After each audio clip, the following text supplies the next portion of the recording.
প্রথম আমাদের ডিমান্ড এবং বক্তব্য ছিল যে আজকে দুটো পার্ট আছে। দেখুন, সকালবেলা আমি একটা কমপ্লেন 10টার সময় পাঠিয়ে এক্স হ্যান্ডেলে দিয়েছি এবং সেটা দিল্লিতে যেখানে যেখানে পাঠিয়েছি, সঙ্গে ভিডিও ফুটেজ তার বাংলাটাকে ইংরেজি করেও দিয়ে দেওয়া হয়েছে। সেটা তো অন্য ইস্যু।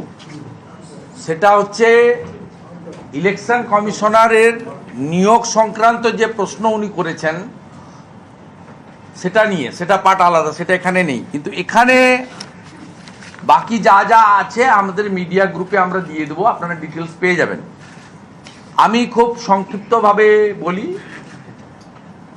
এক হচ্ছে সিও ইনচার্জকে আমরা বলেছি এটা ইমিডিয়েট থ্রু মেল আপনাকে পাঠাতে হবে এবং আপনি গতকাল একটা ভার্চুয়াল করেছেন ডিএমদের সাথে, আমাদের কাছে সব খবর আছে।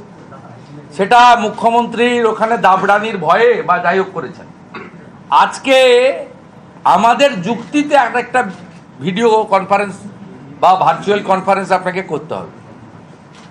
সেটা কি কি বলতে হবে খুব লজিক্যালি আমরা বলেছি যে মুখ্যমন্ত্রী তিনি রাজনৈতিক নেতা নেত্রী, ঠিক আছে, কিন্তু কালকে তিনি কিছু কথা বলেছেন ইআরও অর্থাৎ অ্যাডিশনাল রিটার্নিং অফিসার এবং ডিস্ট্রিক্ট ম্যাজিস্ট্রেটদের উদ্দেশ্যে যে কেউ ভালো কেউ খারাপ, কেউ প্যাকেট নিচ্ছেন, মানে সরাসরি ব্রাইবের কথা বলেছেন। সেকশন অফ ইআরও ডাটা এন্ট্রিতে নাকি আমরা লোক ঢুকিয়ে দিয়েছি।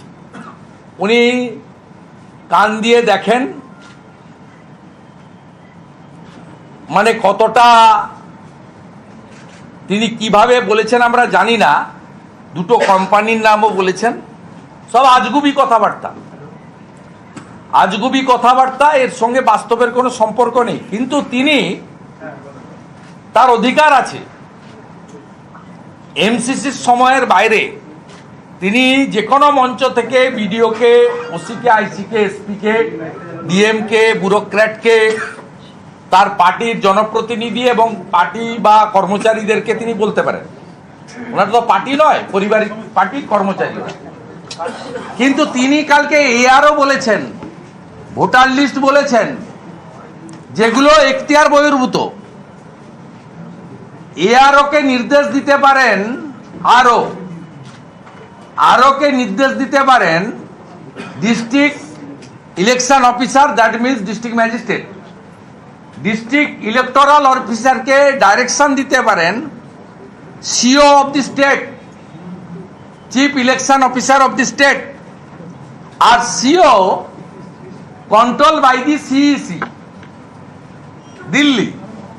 এই প্রক্রিয়াতে যত বড় আপনার ক্ষমতাশালী লোক হন না কেন, পুলিশ থাকুক, গুন্ডা থাকুক, শাহজাহান থাকুক, যা খুশি থাকুক সঙ্গে, আপনি বলতে পারেন না।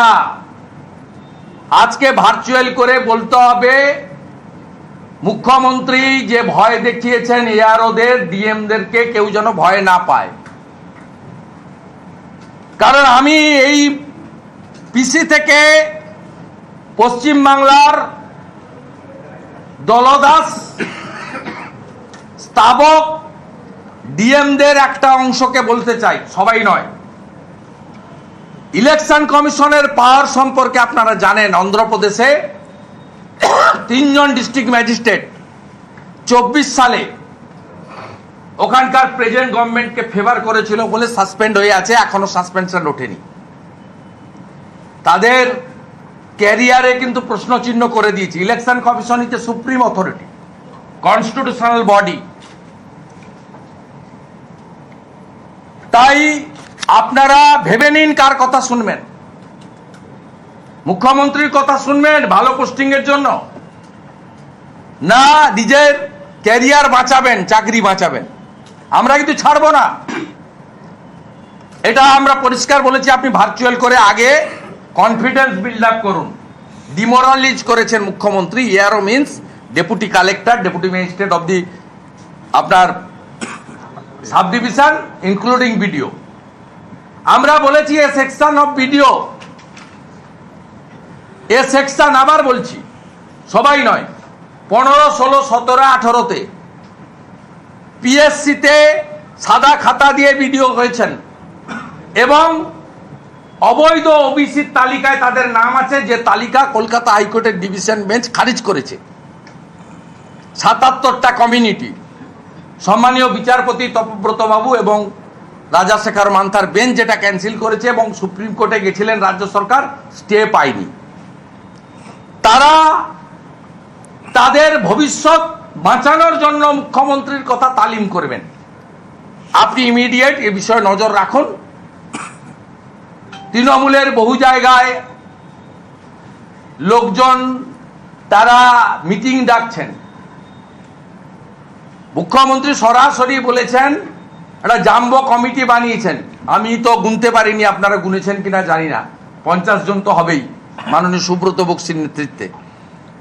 এবং তারা কোন অফিসে বসবেন, কাদাপাড়ার অফিস না 7তলা নতুন বিল্ডিং হয়েছে তপসিয়া, না ওনার বাড়িতে, কোনটা আমি জানি না।